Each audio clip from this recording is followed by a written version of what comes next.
Quem cuida de quem cuida? Quem estende a mão para essa pessoa quando o choro vem?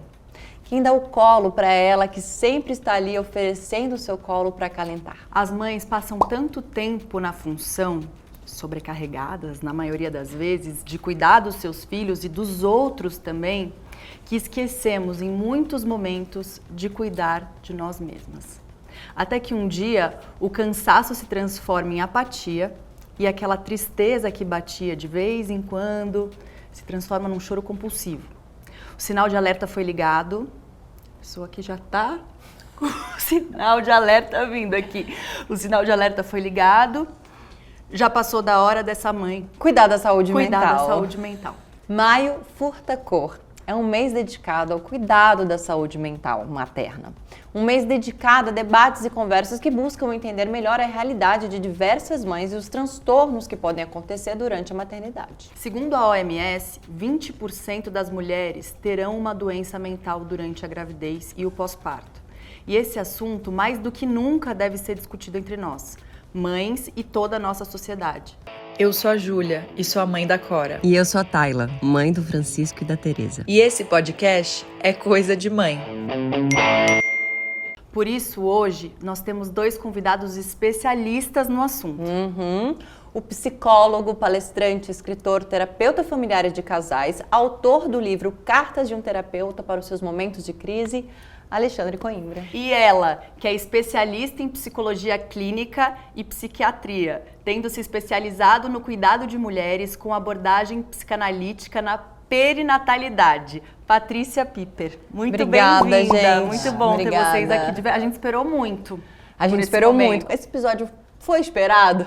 Foi muito esperado. Porque assim, a gente tá com bebês chegando no 2, né? A gente passou pro Terrible 2, que também estamos vivendo, e a gente precisa mais do que nunca cuidar da nossa cabeça. Eu tava lendo que a gravidez, parto, puerpério são os períodos mais delicados para adoecimentos mentais. Existe uma explicação científica ou social, ou os dois, para isso? Quer começar, Paty? Nossa, ela já veio, né? Muito bom isso aqui. Sim, os dois, né? Os dois, né? Sim, tanto uma vulnerabilidade maior do ponto de vista biológico, né? Eu acho que os estudos têm mostrado isso, e é um debate super rico que a gente pode fazer em cima, quanto fatores sociais, porque a gente está vivendo um tempo de desmantelamento de laços, desmantelamento de rede de apoio. A pandemia veio mostrar muito isso pra gente também, né? Eu acho que tem algumas coisas que a gente precisa sublinhar, que certamente já foram 1001 tretas conversadas aqui ao longo das temporadas do programa, que tem a ver com o lugar em que a mãe está colocada na sociedade. Né? Se a gente pega aquele ditado popular que eu detesto, assim, quem pariu Mateus que o balance. Né? O que esse ditado está dizendo? Que a nossa sociedade é uma sociedade que abandona mães. A própria sorte, né? Às vezes, quando tem uma mãe passando um perrengue com o filho na pracinha, não se oferece ajuda para ela. Se culpabiliza e fica, nossa, que horror. Nossa, você viu? Você viu como aquele menino fez? Nossa, que horror, que absurdo. Então, às vezes, inclusive, são outras mães fazendo esse papel. Isso significa que nós vivemos uma cultura que culpabiliza mães e que obriga essas mães a que elas deem conta sozinhas. Então, isso é impossível. É impossível maternar sozinho. O Tom Jobim dizia lá que fundamental mesmo o amor, é impossível ser feliz sozinho. A gente precisa pegar e colocar, é impossível maternar sozinha. Então, Precisa da aldeia, né? Precisa da aldeia, mas é uma aldeia que ofereça não a ajuda que a aldeia acha que precisa ser, e sim a que a mãe está precisando naquele momento. E como a gente faz num Brasil onde a gente fala que quase a maioria é mãe solo? Bom, Mãe solo, sem rede de apoio, sem aldeia. Sim. Bom, a primeira coisa que a gente tem que fazer é desestigmatizar essa condição, porque a maternidade solo, ela é o resultado do abandono paterno. Sim. né? Então, a primeira coisa que a nossa cultura moralista faz é julgar essa mulher por ela ser uma mãe nesta condição. E a gente desresponsabiliza os homens. A nossa cultura, ao mesmo tempo que sobrecarrega o ônus sobre a mãe, ela alivia a irresponsabilidade do pai. Quando a gente estiver falando de um filho que nasceu de uma união heteroafetiva, certo? Mas, então, a primeira coisa que a gente tem que fazer com a mãe solo é desestigmatizar e responsabilizar o pai que está ausente dessa cena. Para além disso, em todas as instituições onde essa mãe estiver, na escola, no grupo de WhatsApp da sala, né, no condomínio, prestar atenção. Eu tenho uma mãe solo por perto, então, olha, eu posso esperar dessa mãe mais irritabilidade, eu posso esperar que a saúde mental dela se colapse mais facilmente do que outras condições maternas. Então, eu me coloco disponível para suplementar essas ausências todas que ela vive através do que me for possível. E é muito louco que você ainda falou, a aldeia tem que entrar nessa missão aí com o que a mãe precisa, não com o que ela acha que precisa. E como esse comunicado é feito? Porque normalmente a gente também carrega a responsabilidade de dar conta de tudo, né? Nos foi dito, né? O ditado que você citou, então a gente nasce achando que maternar a gente vai nascer o filho, vai nascer uma mãe, tudo vai ser muito natural, amamentar vai ser natural, eu vou saber o que fazer quando meu bebê chorar, que às vezes eu acho que, e enxergo isso muito perto em amigas e em mim também, já enxerguei algumas vezes, que essa mãe, ela não quer nem comunicar essas dificuldades, porque ela é como se não tô sendo boa o suficiente, e me disseram que só eu ia bastar, que eu já ia, meu filho ia nascer, eu ia saber tudo o que fazer. Então, de que maneira, o que vocês acham que tem que ser feito, além de um acompanhamento, né, para quem tem condições de fazer um acompanhamento com um terapeuta, para você elaborar isso, entender ou conseguir verbalizar, né, procurar alguém, como que eu digo o que eu preciso, como que eu procuro a minha aldeia, quando às vezes eu não estou conseguindo nem achar um pijama diferente para colocar. Qual o caminho? Eu vejo muito desamparo nesse caminho e vejo muita dificuldade, justamente isso que você está trazendo, de localizar que tipo de ajuda eu preciso. Porque as ajudas vão desde as mais simples, como a higiene da casa, o mercado, preparar algo, deixar algo pronto na geladeira. Trocar o lixo, né? Sim, qualquer coisa. Sim, coisas muito básicas do dia a dia, né? Até ajudas um pouco mais complexas, que a gente pode, por exemplo, pensar, não tem mulher que virou mãe que não se voltou para a própria mãe, né? Que é toda uma nova narrativa que se coloca ali na questão familiar, que é algo muito complexo, que dificilmente você vai fazer isso com as suas amigas ou com o seu grupo, né? Então, são várias camadas de ajudas que são necessárias para que essa mulher consiga minimamente se nortear. O que eu vejo muito comumente é a dificuldade de externalizar essa ajuda porque ela vem como fracasso. Sim, né? Estou fracassando porque eu preciso que alguém faça uma comida para mim. Estou fracassando porque a minha casa está desorganizada, porque a roupa do bebê está para lavar, ou a minha própria roupa, a minha própria imagem, né? E aí isso vai prendendo a mulher nessa ideia de que ela é incapaz, de que ela está fracassando, ela vai se fechando cada vez mais, né? E aí nenhuma ajuda é suficiente, porque quando vem alguém e fala, então, olha, eu fiz aqui um empadão, quero levar para você. Não precisa, muito obrigada. Né? Ah, não, olha só, eu vou no mercado, precisa de um pão? Não, aqui está tudo bem. Né? E ela vai ficando presa nisso. E aí entra também a questão da ajuda profissional, né? Porque a própria psicoterapia, né? Eu no lugar de psiquiatra, a ajuda psiquiátrica, a gente está colhendo os frutos do final dessa cadeia de abandono e de desamparo, né? Que daí são essas mulheres que chegam para nós absolutamente doentes mesmo, fragmentadas, fragilizadas, e com uma rede de apoio que também não consegue, ou não consegue acessar, né, por conta desse lugar de que a mulher ela ainda acha que precisa manter alguma onipotência, né, ou desse lugar de que está tudo esculhambado mesmo. Né? E tem alguma coisa a ver, talvez, também com gerações? Então, acho que agora essa nossa geração, a gente está falando mais da depressão pós-parto, tá? Ela falou muito da depressão que ela teve durante a gestação, que ela nunca tinha ouvido falar quando teve, foi uma grande busca até ela entender o que estava acontecendo com ela no período de gestar, que também nos foi dito que era para ser o período mais iluminado. Ela passou por uma fase bem difícil e ela só tinha ouvido falar no pós-parto. Então, talvez as gerações, né, eu fico pensando nas avós assistindo uma mãe com uma depressão pós-parto e dizendo... O milagre aconteceu, né? Tipo, então também tem essa dificuldade de você conseguir... Hoje a gente ouve falar blues, puerpério, eu descobri puerpério quando engravidei, nunca tinha ouvido falar no puerpério, mas são palavras que 20 anos atrás, Certamente, como se dizia? Sim. Né? Então eu não sei também se essas gerações, né, das nossas mães, das nossas avós... Vezes ou até hoje se ouve falar, né, depressão é frescura, né?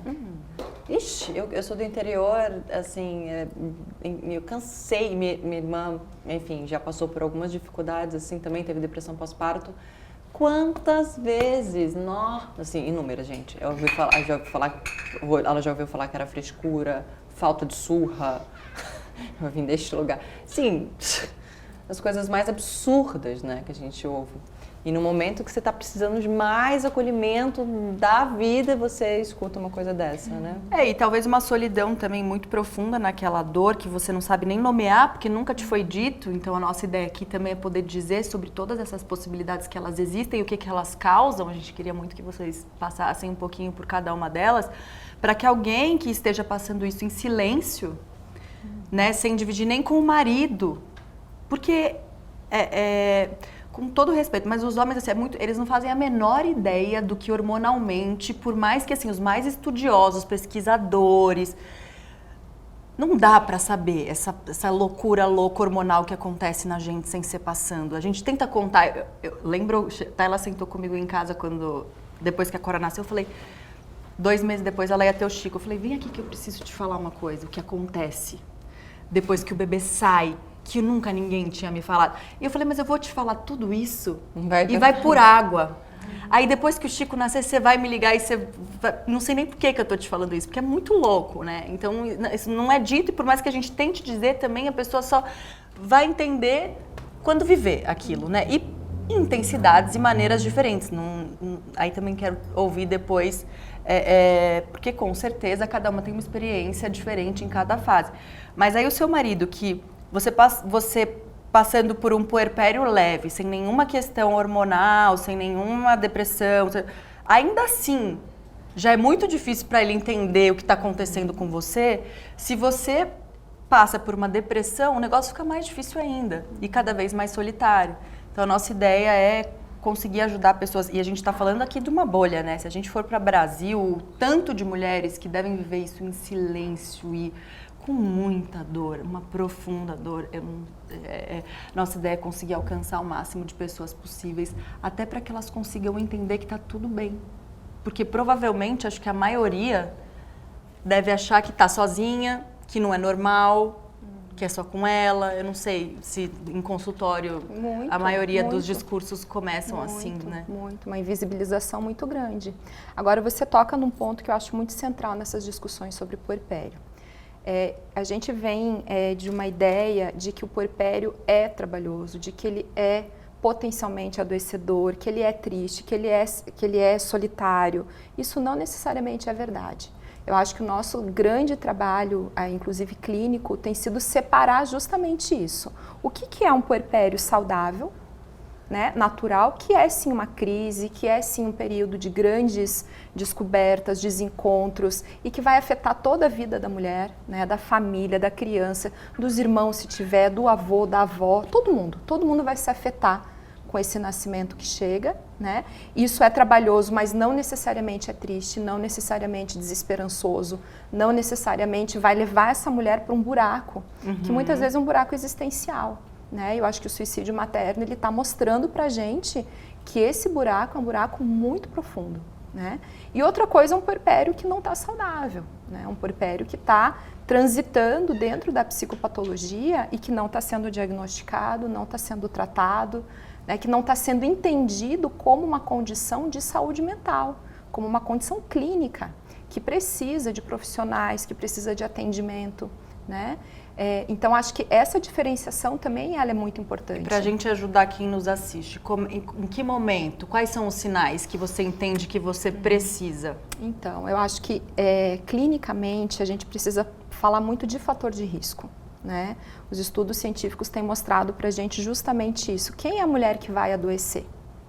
Geralmente é essa mulher que já tem uma propensão, né? Então, que ela tenha histórico pregresso de depressões, de ansiedade, de tratamentos, que ela já tem um diagnóstico prévio de alguma condição clínica crônica, como, por exemplo, o transtorno afetivo bipolar, né? Essas mulheres são um grupo que merecem um acompanhamento muito, muito, muito sério e muito de perto.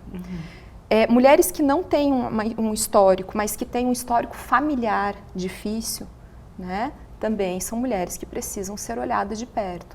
Mulheres que estão em situação de violência doméstica, né? Violência, seja ela violência física, psicológica. Eu acho que aqui também tem algo importante, né? Da gente também estar nomeando violências que antes eram... Você começou falando de gerações, né? Tem mulheres mais velhas que nem conseguem nomear algumas violências que elas passaram, né? Mas a situação de violência doméstica também, né, é um grande fator de risco para esse adoecimento. Né? Existem outros que são fatores de risco até considerados na literatura como menores, né, mas que a gente vai ter um olhar mais próximo. Né? Então, isso tudo pode desestabilizar muito o quadro da mulher, pode deixá-la mais ansiosa. Aliás, a ansiedade é um dos temas que a gente não fala quase, né, mas a ansiedade é o transtorno mental mais prevalente no puerpério, muito mais até do que a própria depressão. Né? E a gente acaba deixando isso meio de lado, meio guardadinho, como se fosse meio que normal, né? Então vai seguindo. Ou dá outros nomes, né? Tipo, tá sobrecarga, tô aqui sobrecarregada e é isso que eu tô sentindo, é só a sobrecarga, né? Sim. Não dá nomes. Enfim, como a Júlia falou, eu tive a depressão na gravidez. E realmente eu não era... Minha irmã teve depressão pós-parto, era algo que para mim era normal. E foi muito assustador para mim, porque diferente do que... Mais ou menos diferente, porque você me deu uma nova informação nessas pessoas, né, que cuidado você tem a mais e tal, nesse grupo de pessoas, esse grupo de pessoas. E eu fiquei muito assustada porque eu nunca tinha tido depressão, eu nunca tinha tido ansiedade, eu nunca tinha tido nada. Sempre, enfim, vivi bem, já julguei a doença, já fui uma das pessoas que falavam barbaridades por aí, tipo, falta de gratidão, enfim, umas barbaridades que eu não gosto nem de repetir. E de repente me vi nesse momento tão sagrado, tão sublime, né? Porque é assim que foi passado pra mim. Nossa, você tá sagrada, nossa, que, enfim. E a gente fica mesmo um pouco, né? Onipotente, né? Eu não senti isso, não. Né? A gente fica então, e justamente por não sentir isso, óbvio que eu falava, caraca, tô fazendo um sério. Quer dizer, nem isso eu conseguia pensar. Lá na frente eu consegui. Depois que ele nasceu, eu falei, nossa, eu fiz, mas durante a gestação eu não conseguia ter esse sentimento. E nunca tinha tido nada. Então, pra mim, eu falava, que é isso que eu tô sentindo numa gravidez planejada, desejada, sonhada, enfim, que é isso, né? E esse lugar foi me deixando num buraco, a falta de informação, a falta de histórico, de saber que era normal, que acontece. Eu achava que eu era a pior mãe do mundo, que eu era o pior ser humano do mundo, que eu seria a pior mãe do mundo, porque onde já se viu, eu tô sentindo isso, essa tristeza de não levantar da cama, de não escovar o dente, de não comer. Eu fiquei vegetando em cima de uma cama alguns meses. Exatamente. Então, assim, que é isso que eu tô sentindo, já que eu nunca tinha sentido antes e ainda julgava a doença, assim, até que eu entender que eu estava doente e aceitar e ter um novo olhar sobre isso, assim. Então, quão é importante a gente, para mim, se eu tivesse, esse podcast nasceu, né, de mim, da minha vontade, veio de muita troca e de entender quanto essa nossa troca era importante para o nosso fortalecimento, para o nosso resgate, para esse processo. E veio da minha dor de falar, caraca, se tivessem pessoas falando sobre isso, teria sido tão mais leve. Eu teria me sentido tão menos sozinha, tão menos a pior ser humano da face da Terra, né? Então esse é o nosso propósito, assim. Em Tayla, a fase perinatal, ela acumula 2 estigmas, que é o estigma da doença mental, do transtorno mental, né, que Deus me livre eu ter isso tudo, e o estigma da mamãe, né? Então é uma sobrecarga até de estigmas, não só uma sobrecarga de tudo, né, mas de estigma Era também. meu maior medo. Eu lembro que quando estava na cama eu ficava, por quê? Óbvio que muitas vezes não tinha um porquê. Mas eu ficava, por que eu tô sentindo isso? Por que eu tô sentindo isso? E além de eu entender em terapia que essa primeira fase da gestação, não só a primeira fase, né? A gestação num todo é um grande mergulho na infância, que nunca ninguém tinha me falado nada parecido. Que obviamente tem pessoas que passam por isso de forma mais tranquila e leve, mas a minha infância não foi nada tranquila e leve. Então, assim, me ajudava a ter essa informação, mas não me tirava do buraco e, assim, foi muito pesado. E todas em cima do medo de não ser boa, do medo de me arrepender, do medo de repetir coisas que eu vivi na minha infância, enfim, era esse medo que me aprisionava. O maior de todos, de tudo que eu senti, com certeza era o medo. Era esse medo que me aprisionava ali na cama. Existem alguns transtornos que são mais frequentes para algumas mães, como a depressão pós-parto, por exemplo. Vocês podem explicar um pouco melhor do que acontece nesse caso? Mas posso fazer um comentário Deve. sobre o que você trouxe? Porque eu fiquei muito Aqui comovido. vocês entram no assunto, vocês cortam a gente, fala isso aí, ó. Pô, por favor. Eu senti o Xande assim. Eu tô assim, preciso comovido falar. com isso que você trouxe. Porque é o seguinte, quem disse que a tristeza não é sagrada? Quem disse que o retorno à fase mais abissal da sua existência não é sagrado? Por que que só essa experiência supostamente de plenitude é considerado sagrado pela nossa cultura, né? Então, Religião, quando a gente talvez, faz... a Santa Maria, que Isso. passava por tudo de uma forma muito maravilhosa, divina. Sem dúvida, né? Um sarrafo altíssimo para qualquer mulher ultrapassar, né? E, inclusive, existem pessoas que estudam que essa aí não foi a Maria, né? Uma leitura machista da Bíblia, Com certeza. obviamente. E existe um livro chamado Libertem a Mulher Forte, da Clarissa Pinkola, que é a mesma autora do Mulheres que Correm com os Lobos, em que ela faz uma etnografia sobre... Olha, Maria não foi essa figura toda que falam aí na Bíblia, não. Ela colocou o sofrimento dela para fora, ela falou das dores, ela se queixou, ela se indignou, né? Então é importante para a gente também humanizar a figura de Maria, porque isso nos ajuda como cultura. Agora, então, esse retorno que vocês, mulheres gestantes, fazem a um estado da vida mais profundo, mais conectado com a existência que a gente não controla, né? Porque o filho é isso, assim. Eu não sei, eu assinei aqui um contrato com a eternidade, mas eu não sei exatamente quem vai chegar, como ele vai chegar, quais os desafios ele vai trazer para mim, como eu vou lidar com cada fase porque quando uma mulher decide ser mãe, ela não está decidindo ser mãe de um bebê, ela está decidindo acompanhar uma vida inteira. Será que eu vou ter a mesma destreza, a mesma lucidez? Então, essas perguntas todas vêm em conjunto, mas elas não aparecem com essa precisão toda. Às vezes vem um choro, às vezes vem um desespero, às vezes vem a lembrança da condição de filha, olhando para a própria mãe, né? Às vezes vem o testemunho de outras mulheres da mesma geração que estão vivendo os perrengues de se ter um bebê ou de adotar uma criança. Então, eu acho que a gente merece sacralizar isso. Se for para sacralizar, que sacralize tudo. Se for para desacralizar, que sacralize tudo também. Eu sou absolutamente contrário a essa história de sacralizar só aquela imagem plena da mãe que nada sente, que fica indiferente a tudo, que é uma fake news absoluta. Que não existe, tá, que não gente? Não existe, né? Porque Lacan tem Jacques Lacan, psicanalista francês, ele tem traz para a gente uma consciência muito importante de que a indiferença é o fim do amor.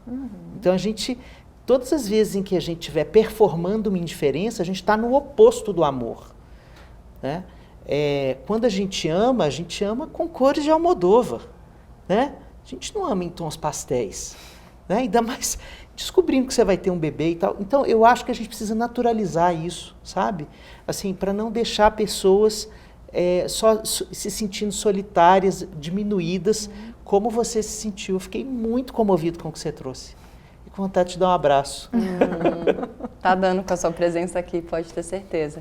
E é isso, e o medo que eu tinha de passar por esse pós-parto, né? Por isso a pergunta, assim, porque eu tinha muito medo, porque eu falei, cara, se eu já tô doente aqui dessa forma, se essa criança ainda nem chegou, e depois, né? E essa depressão pós-parto, né? E se isso chegar, eu vou dar conta, eu vou aguentar?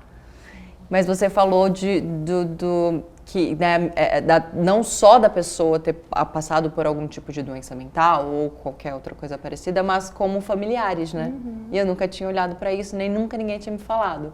E a minha irmã já teve a depressão pós-parto e meu pai é um suicida. Então, assim, entendi tudo agora.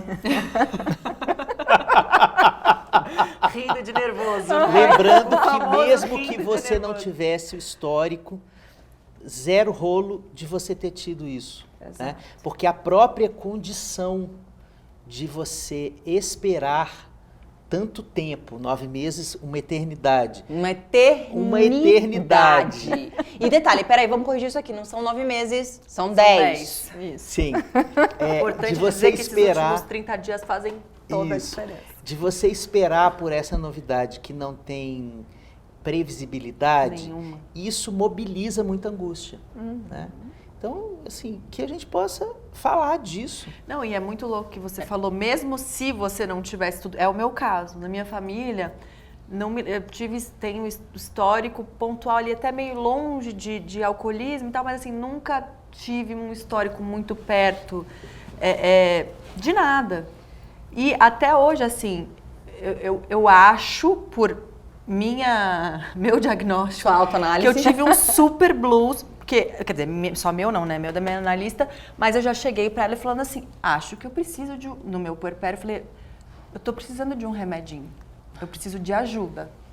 Eu chorei muito numa consulta, na verdade, minha filha nasceu, eu parei a terapia. grande erro. Um grande erro, mas porque a nossa primeira conversa, logo que minha filha nasceu, minha filha tinha 3 dias, não foi do jeito que eu esperava. Aí também não vem ao caso, mas assim, eu esperava acolhimento e não recebi o acolhimento do jeito que eu esperava, e daí parei, na pior fase de parar, né? E aí logo depois, sei lá, acho que agora já tinha 1 ano, não sei, mais ou menos, quando já estava insustentável, eu fui procurar ajuda e eu já comecei a falar, eu tô em caquinhos, a gente vai ter que procurar esses caquinhos todos e tentar remendar, mas acho que dessa vez eu não consigo sozinho. Eu acho que eu preciso de ajuda, não sei se talvez você me encaminhar para um psiquiatra, não sei se é o caso, a gente chegou a conversar disso bastante. E até isso acontecer, lá atrás, eu sempre fui a pessoa que me gabei da minha saúde mental. Eu sempre fui a amiga que aconselhou, que acolheu, eu sempre fui para minha família inteira a parente forte, o porto seguro, a centralizadora, a organizadora, e de repente eu me vi frágil como uma casquinha de ovo e nessa dificuldade de como eu vou verbalizar isso e no momento em que eu tenho que demonstrar minha maior potência, que é de dar conta da minha filha, né, em todas as fatias da pizza, né, não só nos cuidados básicos, mas também emocionalmente, como você fazer todas as escolhas certas que esperam que a gente faça, e que eu espero que eu faça, talvez a cobrança minha, de todo mundo e tal. E aí acabou que naquele momento, ela achou que a gente daria conta sozinha, a gente tem uma história muito longa e de fato, depois da primeira consulta, eu já saí outra, foi uma consulta bem longa, eu já saí bem revitalizada, assim, nova, com força, e a gente segue juntas até hoje, Mas às vezes vem uma perguntinha no meu coração assim, será que ali teria sido um pouquinho mais rápido? Ou será que eu precisava ou não? Porque também a questão do remédio lá atrás também eu tinha um certo preconceito. Até hoje é uma coisa estranha, porque eu não gosto de tomar remédio nem para dor de cabeça. E daí, no meu puerpério, conheci milhares de mulheres, eu adoro um grupo de mães, ganhei grandes amigas de rodas, de conversa, tipo o que a gente faz aqui, mas na intimidade mesmo, porque nem todo mundo tem nossa coragem, a nossa cara de pau de sair falando para um monte de gente. E fui entendendo, nossa, como esse remédio te acolheu para você ser essa mãe em potência para sua filha. Que maravilhoso que isso deu tão bom para você. Então eu não sei até que esse Mas diagnóstico a gente também não sabe. Não se tem essa resposta, né? A gente também não sabe, né? É muito do caso a caso, né? Cada vez que a gente quer generalizar as coisas e trabalhar com critérios muito rígidos e com uma visão muito fechada, né? A gente perde toda a complexidade humana. Então eu estava te ouvindo e estava pensando, uau, que puerpério potente de te mostrar uma outra face tua, tipo, que talvez você desconhecesse. Você fala que puerpério, o meu olho já enche de lágrima lendo uma cabeça, que essa temporada eu não me emocionei em nenhuma cabeça. Olha. Na primeira, minha filha tinha 10 meses, todas eu chorava. Você entender como tava. Agora você fala que puerpério já vem... Que puerpério potente. Isso é um puerpério, né? Eu acho que o puerpério ele tem essa capacidade de mostrar para nós o nosso avesso. Né? E existem pessoas que vão ter algo ali que vai possibilitá-la trabalhar com o avesso e ela habitar esse avesso e ela viver a partir desse avesso e desavessar o avesso, né? Gente, e fazer vida. Isso, eu tô aqui assim, né? eu tenho que anotar. Essa mulher faz isso com a gente, tá? Já vou logo dizer. Porque é sobre isso. E no meu puerpério, o único momento que eu falo que foi um momento difícil pra mim, graças a Deus eu tive um puerpério que eu considero tranquilo, mas o meu difícil, a minha dificuldade no puerpério foi o avesso. Olha, eu achei... Ai, gente, eu amo isso aqui. É uma terapia pra mim. Eu tenho a minha analista que eu amo, mas assim, isso aqui é uma terapia louca pra mim, porque vocês vão dando nomes a ressentimentos, a dores, a dificuldades que a gente não consegue dar nome às vezes. E é exatamente isso. Quando eu me vi do avesso, eu falava, quem é essa? Sim. É um estranhamento. Que é isso? Quem é essa? Louco, quem é essa que está aqui? Cadê aquela lá que eu conheço, Exato. que eu já desconheço, que eu conheço? Agora, veja, a medicação, você tocou em medicação, né? O diagnóstico, a medicação, ela só tem o seu lugar, ao meu ver, como quem faz psiquiatria da perinatalidade, se ela te coloca nesse lugar. De ter potência para lidar com o seu avesso, de ter potência de novo para respirar e falar assim, ok. Pode falar palavrão aqui? Claro, muito. Então tá. Tá tudo uma merda, né? E nessa merda eu vou viver. Nossa, merda nem é palavrão. Nossa, se ela ficar meia hora do meu lado, ela vai entender. Fina. Eu tô me controlando aqui. É que eu tô num movimento assim de meus filhos, eu falo muito palavrão. E meus filhos falam, mamãe, você tem que me dar R$2 cada palavrão que eu falo. Vixe! A conta só aumenta, né? Entendi porque que o merda já virou palavrão, Entendi, exato. ficou claríssimo. Mas voltando no meu raciocínio, né, a questão do remédio. Então, o remédio, o diagnóstico, ele tem a sua função quando ele te possibilita você entrar nesse lugar de sombra, de avesso, esse desconhecido, esse estranhamento, e te devolve a capacidade de elaborar isso de alguma forma. Porque se o remédio ele tá te deixando silenciada, anestesiada, né? Sem capacidade de brigar. Prostrada, porque a gente precisa brigar por melhoria. A gente está diante de um mundo muito adoecedor para as mulheres. Então, teoricamente, você tem que entender que você experimentou um remédio que vai te deixar com... Que vai te fazer lutar por você. Força para lutar. E não simplesmente te anestesiar. Sabe o que me fez? Exato. Eu tive uma conversa muito longa com uma amigona nossa, que mora fora, você vai saber quem é. Uma amigona nossa e a gente teve filhos muito perto, todas nós. E ela falou pra mim assim, e a gente trocava muito desses buracos. E ela me ligou e falou assim, e aí eu fiz um stories respondendo uma caixinha de perguntas dizendo que tinha tido uma super crise de choro, e que eu achava importante que a gente dividisse e tal. E aí, alguma pergunta de remédio, falei alguma coisa assim, não cheguei o remédio, mas já cheguei a achar que precisava e cheguei a pedir. já me vi pedindo. Aí ela me mandou um inbox falando assim, mudou a minha vida.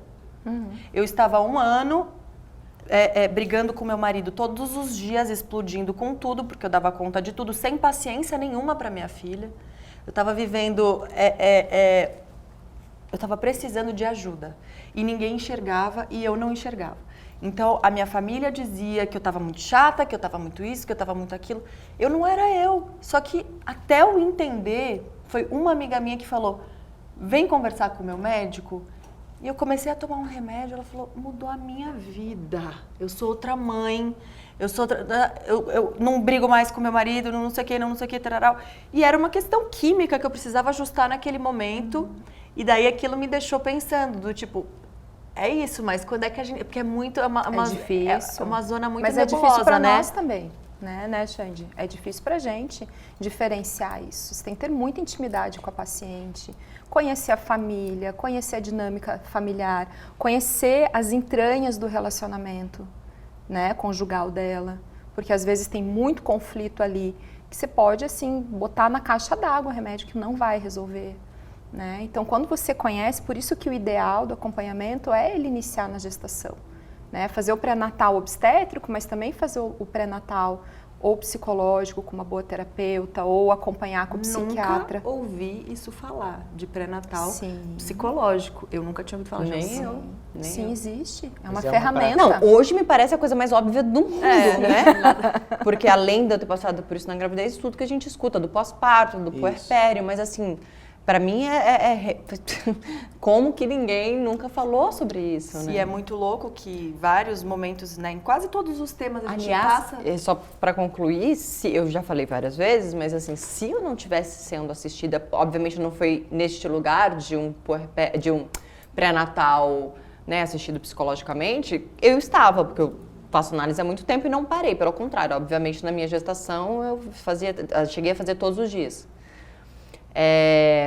Por algumas semanas eu chegava a precisava falar com ela para que fosse um pouco todos os dias. Ou quando eu não aparecia, ela me obrigava, graças a Deus. Então, assim, eu sobrevivi a isso por conta desse cuidado todo. Porque se eu não tivesse, como é a maioria da realidade do nosso país, infelizmente, assim, eu falo, eu não sei o que teria acontecido. Não sei, porque o que eu pensava era, como que eu paro essa dor? E aí vai ser minha vez. Porque eu acho que eu também nunca falei isso. E a única forma de parar aquela dor era parar na minha vida. Então eu pensava, cara, essa dor não sai daqui, eu não aguento mais ela. Eu não dou conta, eu não quero mais sentir essa dor. Então você pensa, como é que passa? Era acabando com a minha vida. Então assim, eu cheguei a ter esse pensamento. Então isso assim, isso sendo assistida. Você imagina essas mulheres que estão... Eu não consigo imaginar, tenho vontade profundamente, quando às vezes eu falo de chegar, de abraçar, de falar, fica aqui, deixa eu ficar aqui com você. A cada pessoa rindo, que eu falo, cara, eu não consigo imaginar. Assim, eu super assistida, passando por isso, assim, isso pela falta de informação, que me aprofundou mais, que eu já falei, que eu já toquei nesse assunto. Então, que importante, né, a gente falar desse cuidado, desse pré-natal. E desse avesso, né, independente do diagnóstico, desse avesso que a gente se revira aí, ou se vira, e se encontra, e se reencontra, e se descobre. Porque o que eu ia falar é que, assim, a gente diversas vezes recebe depoimentos, assim, de mulheres que já estão com filhos, às vezes, com 5, 10, 15 anos, e quando elas vão falar de uma experiência do parto ou do puerpério, elas se emocionam como eu me emocionei agora. E aí, logo que eu me emocionei, pensei, nossa, agora acabou de fazer 2 anos. E eu me emociono quando volto naquele começo. Ainda tô no comecíssimo, né? Mas assim, quando volto para aquele... Uma mulher não esquece o que fizeram com ela e o que foi feito da vida dela e o que ela fez na gestação, no parto, no pós-parto. Não esquece, porque é uma janela de uma vivência muito intensa, muito visceral. Ela não esquece.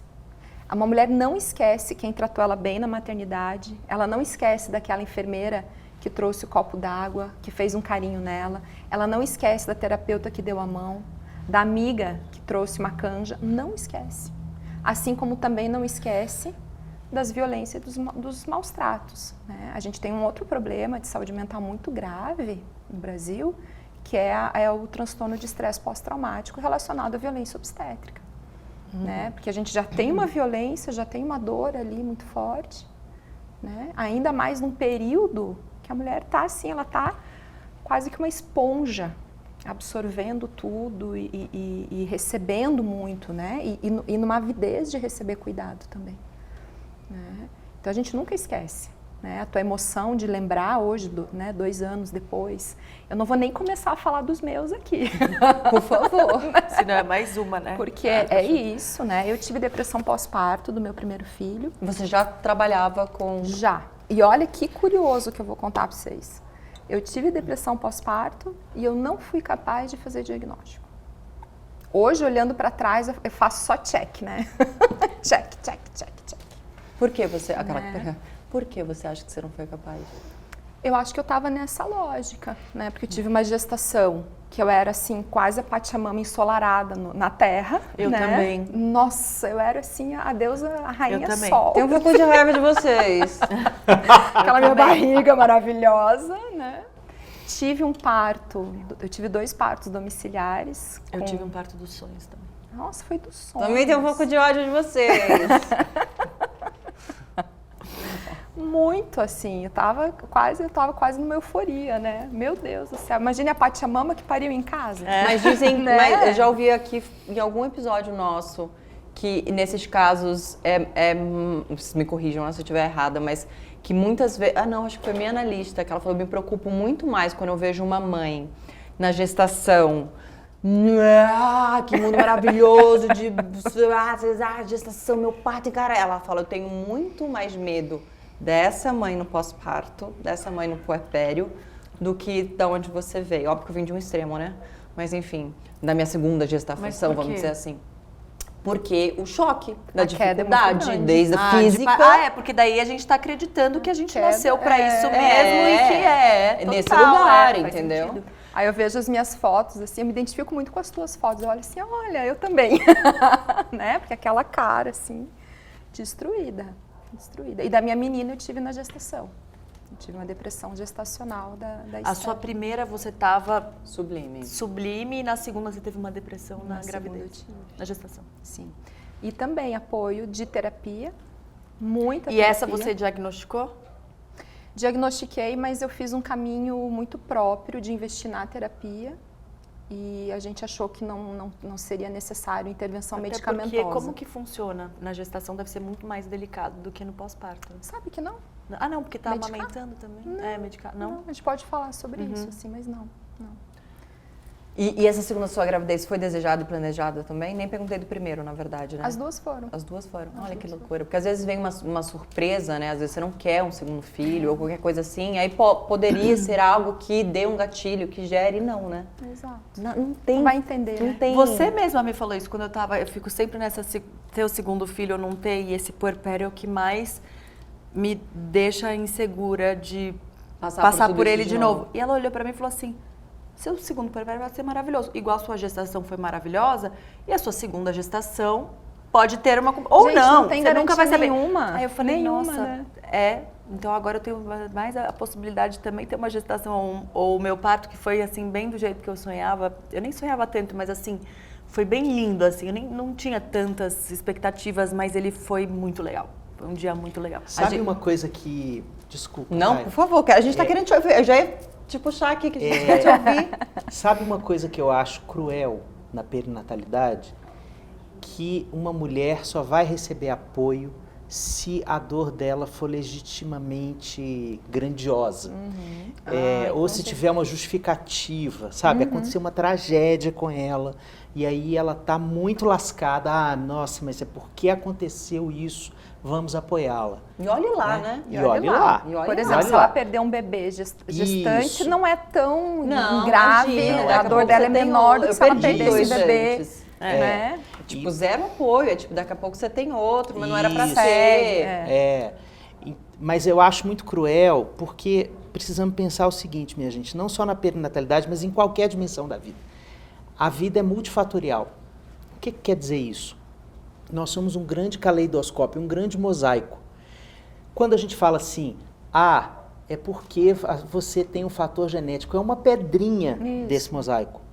Mas a gente não está olhando para todas as outras e a gente não tem condição de perceber todas as outras. Então, na hora em que uma mulher está apresentando um sofrimento na perinatalidade, antes da gente achar se é exagero, se é mimimi, eu odeio essa palavra. Nossa. Eu odeio essa palavra. Acho que tem que exterminar essa palavra da língua portuguesa. Mas antes da gente compreender por que não apoiar? Por que não apoiar? Porque a compreensão às vezes demora muito tempo, né? Qual foi o contexto que me levou a adoecer ou a sofrer tanto, não necessariamente através de uma doença? Depois ela vai entender, mas agora o mais urgente é apoiar, é construir abraço para essa mulher, é construir um alimento para a alma dela, porque a alma dela está sofrente. Então, eu acho importante a gente colocar isso aqui, porque às vezes a gente fica pensando qual que é o limite de ter terapia com medicação. Isso eu acho secundário a todas as pessoas que estão em volta dizer assim, a gente não entende negócio de terapia, de remédio, mas eu estou aqui para te apoiar com o que eu posso. Eu escutei recentemente uma pessoa dizendo assim, uma mulher deprimida, ela ficava chorando no quarto, a mãe dela, uma mulher muito simples, só passava pelo quarto e dizia assim, eu passei um café para você. E que ela se recorda do cheiro do café da mãe como uma experiência de cuidado. Sim. Sabe? Total. Então, que a gente possa oferecer o que a gente tem para oferecer para uma pessoa que está sofrendo numa condição como essa, sabe? Eu acho que todo o trabalho de vocês é um trabalho muito bonito para a gente amplificar esse debate e retirar os véus dessa idealização desse período da vida e acolher o sofrimento inevitável. E nesse momento você responde, até que a gente acabou tocando barco aqui, a história da aldeia. Então, se essa pessoa não está conseguindo comunicar o que ela precisa, ofereça, né? Ofereça. Mesmo que você não saiba, ofereça o que você tem, como ofereça você o que disse. você tem. O cheiro do café me remeteu às minhas cenas de puerpério da minha mãe, que eu acho que minha mãe não tinha nem ideia do que estava acontecendo comigo. Mas a minha mãe ia na minha casa, ela limpava a minha casa, agora eu sei que eu vou chorar. Ela limpava a minha casa, ela fazia uma canja de galinha, arrumava a mesa, ia lá no quarto, você precisa de mais alguma coisa? Eu nem sabia o que eu precisava. A gente não consegue nem nomear, a gente não consegue. A janta está pronta para você. Se você precisar de qualquer coisa, eu tô aqui. Mas agora eu vou para minha casa. E ela ia para casa dela. E assim ela fez durante os meus 2 puerpérios. Minha mãe nunca me perguntou o que eu tinha, nunca me perguntou como é que estava, nunca. Ela nunca entrou, mas ela sempre deixou a porta aberta. Ela sempre esteve sentadinha lá no lugar dela, dizendo assim, eu tô aqui. E eu tenho uma cena que eu troquei com o Dani, com a esposa do Xande, num podcast que a gente gravou, de qual que foi a cena de maior queda, né, da sua onipotência materna, né? E é uma cena com a minha mãe também, né? Minha filha teve bronquiolite bem pequena, ela ficou meses adoentada. E eu sem leite, aquela angústia, e sem dormir, porque eu precisava cuidar dela, fisioterapia respiratória, aquele caos, né? E eu achava um absurdo dar mamadeira. E aí minha mãe vira para mim um dia e fala assim, a mamadeira tá aqui, o leite tá aqui e você vai dormir. Eu falei, mas negativo, da onde que você vem na minha casa dizer o que eu tenho que fazer? Não! E ela assim, no auge, eu acho que até da experiência de vida, né, uma mulher que estava observando o que estava acontecendo ali, né, ela vira para mim e fala assim, durma essa noite e amanhã a gente conversa, né? E ela cuidou da Esther, pequenininha, enfim, e eu amanheci com o peito desse tamanho, cheio de leite, descansada, disposta, né? Então ali foi uma cena que é isso, né? Esse afeto, esse colo, que é o que a gente não vê. Não, e eu me emociono agora porque eu passei pela mesma cena e eu não dormi. Eu não aceitei a ajuda. Então eu fiquei meio... mas eu também não queria, não queria aceitar, não. Não aceitei. E como eu faria diferente hoje, pensando, sabe? E eu lembro do meu marido, eu tive muita dificuldade na amamentação e era um desejo, amamentação exclusiva. Então foi um mês amamentando com lágrima, com muita dor e sem dormir. Eu lembro do meu marido entrar assim. E daí só de ver ele se aproximando, nunca vou esquecer do quarto, as lágrimas eu não tinha menor controle sobre elas. E era a mistura do meu puerpério, né, de todos aqueles hormônios, de tudo que estava passando dentro de mim, com o meu peito, que doía muito. Também eu tinha bastante leite, mas era muita dor. Meu peito, eu tenho uma queloide até hoje, de tanto que machucou, saiu um pedacinho do bico. E segui nessa amamentação exclusiva até, né, o tempo que eu gostaria, mas não teria mudado nada se eu me desse uma noite de sono, tipo assim. Não teria mudado nada. Quer dizer, teria mudado nada para minha filha e tudo para mim, né? E por que naquele momento a gente não, eu tô falando de mim, né? Eu me coloquei nesse lugar de eu tenho que fazer isso. É isso, tipo, a mamadeira tá aqui. Que mamadeira? Quem falou de mamadeira, né? Mas a gente volta de novo nesse lugar de que nos foi colocado como fortes, guerreiras, a mãe nasce uma mãe, a gente pode tudo, a gente dá conta de tudo, né? Enfim. A gente teve uma outra convidada que falou, eu não lembro se era não era o psicanalista dela, mas foi alguém que já passou pela vida dela, eu acho, se eu não me engano, que ela fala que o puerpério pode ficar mais fácil quando sobra. Cláudia Raia, maravilhosa, né? Eu não ia falar o nome. Mas já foi pro ar, as pessoas podem ir ver o episódio. Cláudia Raia, perfeita, maravilhosa. Dela, que ela fala, eu acho que... Eu ouvi isso uma vez na vida, ela fala alguma coisa assim, e ela fala, era sobra de atenção, sobra de carinho, de apoio, de estrutura, né? Nós, né, na nossa bolha privilegiada, ali tinha de estrutura de funcionários, de casa limpa, enfim, era uma sobra de cuidado dos meus filhos, cuidado do meu marido. A presença do pai. A presença do pai, cuidado com aquela mãe. A vontade de fazer dar certo, a vontade de estar com aquela criança, era uma sobra. E quando é o contrário, é um puerpério com muita falta, né, a falta da estrutura... De tudo isso. Tudo, enfim, era muito mais fácil de ser um puerpério... Muito mais difícil, né? Mais difícil, ou enfim, de um pós-parto, uma depressão pós-parto, qualquer coisa assim. Vocês concordam? Super. Mas é importante o final da sua fala sublinhar que a realidade mais comum, e isso infelizmente transcendente a raça, classe, local de nascimento no Brasil, via de parto, é claro que a gente tem todas as interseccionalidades que vulnerabilizam as mulheres no Brasil, né? Então, as mulheres negras vão ser mais vulneráveis a receber menos cuidado, mais violência, etc. Então, é importante a gente ter bem preciso na mente que o Brasil não é um país cordial. Nós somos uma sociedade que foi fundada e forjada em cima de parâmetros muito violentos. Então, na hora em que a gente vive uma experiência que leva a um tipo de desalento, de desencanto, a gente normalmente não tem uma cultura de cuidado. E a maternidade, ela é mais cruel ainda com essa sensação de solidão e de abandono que a gente já está falando aqui desde o início do programa. Então, para mim, essa fala da Cláudia, ela é uma fala lúcida, porque ela é a utopia que a gente persegue como profissional de saúde, que trabalha com essa área da vida, né? Que a gente não vai parar enquanto não sobrar, sabe?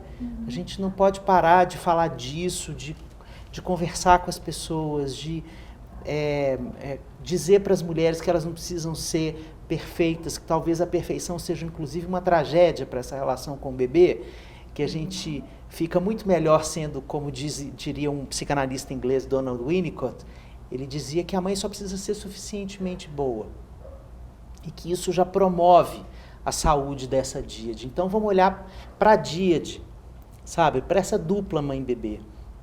Quando a gente olha para essa dupla, a gente vê o que precisa acontecer entre eles e o que cada um deles está precisando em particular.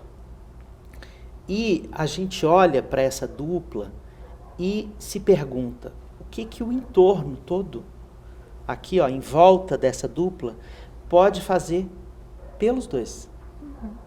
Então, a gente normalmente vive uma cultura em que a gente invisibiliza essa mãe e só olha para sua majestade o bebê. Então, a partir assim, uma dos sintomas que a gente pode pensar é a quantidade de foto de barriga de segundo trimestre sem cabeça. Sabe aquelas fotos que só tem uma barriga com um sapatinho assim, com a flor, assim. Tá, agora, Então, o que isso mostra? Assim, quem é a mãe não importa. O que importa é o que ela está carregando. Então, a partir do momento em que esse bebê resplandece assim para o mundo, deixamos de olhar daqui para cima e passamos a olhar só aqui para baixo. Às vezes a gente vai cumprimentar uma mulher grávida, não olha nos olhos dela, olha para a barriga e fala: oi fulano, como vai você, tudo bem? Toca na barriga sem permissão da mulher. Então a gente tem um monte de sinais que a gente pode ir apercebendo de como a gente da gravidez para frente a gente vai abandonando essa mulher. Ela já vai sentindo que ela vai ficando mais invisibilizada, sabe? Então, cuidar da saúde mental em primeiríssimo lugar, fazer a coisa mais importante para o ser humano, que é reconhecimento. Não existe nada mais importante para a vida humana do que reconhecimento. Eu preciso que você me perceba. Me enxergue. Me enxergue. Para ilustrar isso que você acabou de falar, voltei também tô voltando para vários momentos ali no meu pós-parto. Ali também nesse um mês e meio eu já muito ruim de cabeça e de peito e de tudo. E eu estava com um pediatra específico cuidando da minha filha. Então, para você ver como esse reconhecimento ele não acontece até em lugares seguros. Numa bolha do privilégio. E a gente, aquele comecinho, né, pediatra toda semana, não sei o quê, e eu com o peito estraçalhado, nitidamente precisando de ajuda psicológica ali, né, tava bem, o blues bombando, e antes de pesar a minha filha, na primeira pesagem, ela tá mamando quanto tempo? Sei lá, X tempo. Não, mas essa mamada tem que durar, não lembro, a gente deleta umas coisas da cabeça, né? 40 minutos, inventei, e tava durando 20, não lembro, tá? Tô inventando os números. E aí aquilo já ia, eu já tava sendo tão machucada ali, não, porque é livre demanda, porque tem que ser assim, você nem pesou minha filha, era tudo sobre o bebê e nem... Aí eu sei que aquele dia eu fui embora e eu senti no meu coração, eu falei pro Guto, a gente vai para esse outro pediatra aqui, porque essa pediatra era uma super...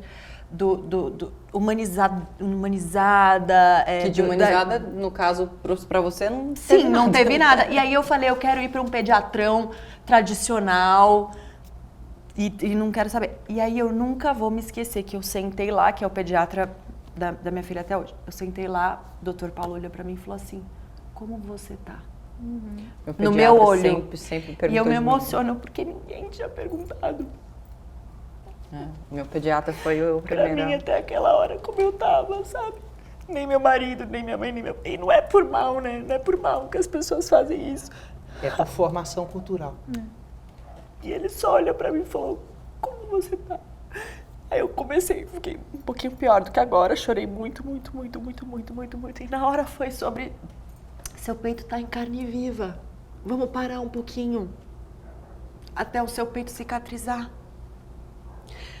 Vamos parar. E aí ele cuidou de mim, assim. E ali, me apresentou a colherzinha dosadora, porque eu tinha, da minha cabeça, um trauma. Porque ele falou, vamos botar uma mamadeira. Eu, não, mamadeira, nem a pau. Ele falou, então temos essas opções. E o meu marido é cozinheiro, ele foi super bem com a colherzinha dosadora. E a gente tem essa bomba, vamos tentar na bomba pra ver se machuca menos. E aí tudo foi, sabe? Porque foi o primeiro momento em que alguém olhou pra mim e falou, como você tá? E quando ele me pergunta... eu não consegui segurar o choro na frente dos outros, porque eu chorava bastante escondida. E aí eu falei, pronto, agora o pediatra da minha filha e meu marido estão vendo que bem, eu não tô. Então a gente precisa olhar para isso agora, assim. Mas talvez se esse pediatra, tipo assim, se o Dr. Paulo não tivesse me perguntado como eu tô, eu não sei quanto tempo mais eu ia. Até eu mesma enxergar que bem, eu não tava. Que uma pergunta dessa causasse tanta coisa dentro de mim, assim. Tanta coisa dentro de mim. Tanto que na hora que eu saí da consulta, o Guto falou, tô te vendo de novo? Tipo, eu me senti de novo diferente, pedaços. Eu comecei a enxergar o meu avesso ali, porque nem ele eu tava conseguindo enxergar naquela hora. Eu não tava entendendo nada. Eu só tava seguindo a cartilha do que as pessoas dizem que a gente tem que fazer e eu tenho que acertar isso aqui de algum jeito, né? É muito louco. Eu acho que uma das nossas lutas de quem está atuando na perinatalidade é colocar justamente a mulher numa centralidade de cuidado. Porque ela foi retirada desse lugar. A gente vê isso até numa visão histórica da própria psicologia, né? Como que a primeiríssima infância foi sendo muito valorizada e compreensível dentro do ponto, assim, do ponto de vista de construção de um raciocínio médico, né? Tínhamos uma mortalidade infantil altíssima, ainda tem, né? Mas historicamente o bebê foi colocado nesse lugar de ser o grande protagonista, né? E é para ele que a gente precisa, né? Não importa o que você sinta, você deve servi-lo Exato. aos moldes que te foram impostos. Exato, né? E a mulher, a mãe, acabou ficando em segundo plano e colocada dentro até da própria psicologia. O Xande está aí para me corrigir se eu estiver errada, né? A mulher, ela foi ficando num lugar de subserviência, né? De mantenedora dessa vida, custe o que custar. Acho que Foucault explica um pouco disso também, Oxe. né? Explica muito bem. Então, esse é um papel que quando a gente vive essa inversão, eu, né, minha mãe trazendo lá aquela mamadeira e dizendo, você vai dormir, pelo amor de Deus, né? Você, quando o teu pediatra vira e fala assim, mas como você tá? Né? A gente se choca, né? Porque a gente se sente gente de novo. Né? E é por isso que a gente precisa lutar, e é por isso que a gente precisa trazer esses debates, para que as mulheres entendam que muito do sofrimento que elas estão vivendo é de estar nesse lugar segregado, desse lugar que é só a barriga, invisibilizado, né? Que todo o sofrimento dela não é legítimo, porque afinal de contas o teu bebê tá lindo, tá gordo, né? Tá saudável, tá evoluindo, olha só, ele já senta, ele já engatinha, e a mulher tá despedaçada. Então essa centralidade do cuidado é o que a gente precisa colocar em pauta. E se a gente for parar para pensar a maternidade do ponto de vista sociológico, ela está toda ferrada em cima do cuidado. Nosso grande calo é o cuidado. Quem cuida de quem recebe para cuidar e quem não recebe para cuidar, né? Quem cuida com valor, não só valor financeiro, mas um valor de status, né? A mais do que outros, né? Vamos dar um exemplo aqui, as babás, né? Que são muitas vezes precarizadas, né? Que recebem mal, né? E outros profissionais do cuidado que recebem mais, né? Então, toda a lógica do cuidado, eu acredito que nós estamos numa grande transição, né? Inclusive, trago notícias né, do Ministério da Saúde, está falando de cuidado de novo, né? Coisa que ficou de lado. Trago notícias desse Ministério da Saúde, está dizendo, nosso papel é cuidar das pessoas, né? Por isso que eu não me preocupo muito com o remédio, porque o remédio ele precisa entrar num lugar de ser um cuidado possível, que vai possibilitar dormir bem, que vai possibilitar, né, se sentir você mesma de novo, que vai te tirar um pouco dessa baixa de energia, dessa inapetência com a vida, né? Ok, e o resto? Né? Quantas mulheres eu já assisti muito bem medicadas que não melhoram. E não melhoram por quê? O que tem posto ali que cronifica o quadro dessas mulheres? Né? Quando a gente está falando desse sofrimento, você dessas acha que dores, né? É o convívio? É o cuidado. O cuidado que... um exercício que eu acho que é o mais fácil, aí vocês me corrijam também, eu fico pensando no que aquela pessoa te causa. E aí qualquer pessoa, né? A sua mãe, a sua sogra, o seu marido, as pessoas que têm acesso a você na sua intimidade nesse momento de maior vulnerabilidade mesmo, né? Inclusive não só pessoas, como conteúdos também, que você lê, o que você assiste, se você tem algum tempo de ler alguma coisa ou de assistir alguma coisa. Mas eu comecei a perceber, eu recebia muito poucas visitas, mas como eu me sentia durante a presença daquela pessoa e depois que ela ia embora, o que ficava reverberando em mim depois daquele encontro. E também, a gente quer muito fazer um episódio sobre babás aqui, né? A gente está ensaiando para fazer e a gente acha muito importante de todos os pontos de vista, né? Mas não só a babá, como qualquer rede de apoio, essa sua rede de apoio está te fortalecendo ou te enfraquecendo? Essa rede de apoio te faz sentir mais capaz ou se faz te sentir mais insegura e incapaz? Porque isso acontece muito também, né? O que eu recebi, né, hoje, agora com 2 anos, de amigas que foram mães bem depois de mim, assim, do tipo, eu não consigo fazer ele dormir nem a pau. Só a babá consegue. Eu não consigo. Comigo ele não para de chorar, ele só para de chorar com o pai. Comigo ele não para de chorar. E sempre com essa sensação nossa de derrota, de né? fracasso. De fracasso. Ai, gente, que bom que dorme com outras pessoas, né? Eu já falo, hoje lá em casa eu já falo, o pai é muito melhor que eu, graças a Deus, que é a hora que eu vou pro meu banho longo, sabe?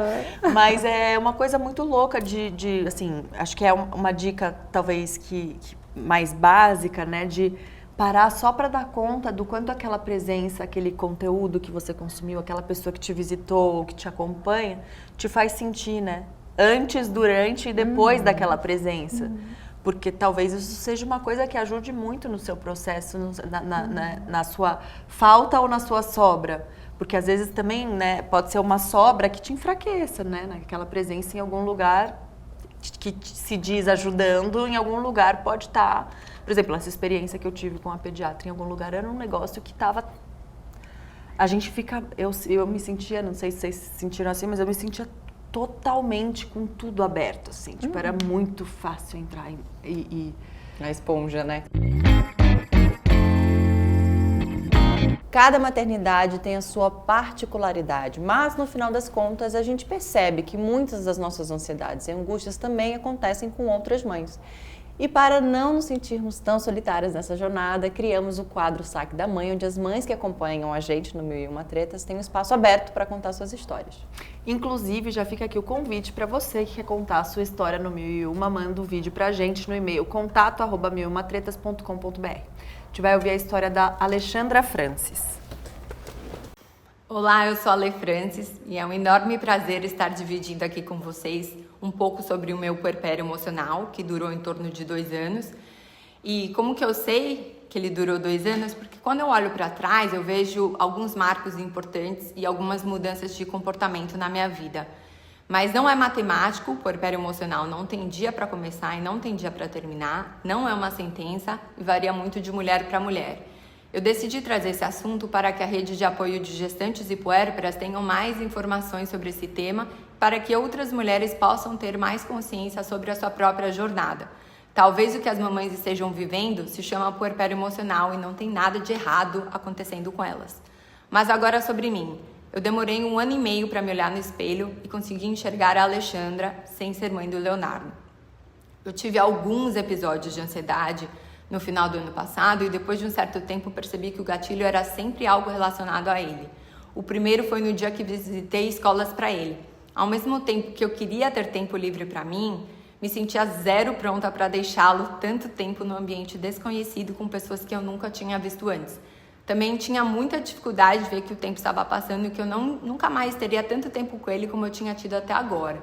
Aceitar que ele estava começando a ter uma vida própria era ter que aceitar que eu também tinha uma vida sem ser mãe dele e isso doía muito. Eram muitas dúvidas. Como fazer isso? Por onde começar? Eu me sentia muito insegura. E antes do nascimento dele, eu nunca tinha tido um episódio de ansiedade. E eu me sentia culpada por isso. Por que eu estava me sentindo assim se eu era uma mulher privilegiada que tinha tudo? Gastei um tempo tentando justificar e dar nomes a esses sentimentos, mas na verdade eu percebi depois que isso só fazia parte do meu puerpério emocional. Demorei 1 ano e meio para admitir que eu não aguentava mais dar de mamar e que eu precisava parar. Mas quando eu percebi, eu já estava emocionalmente esgotada. Demorei quase 1 ano e meio também para me sentir sensual novamente.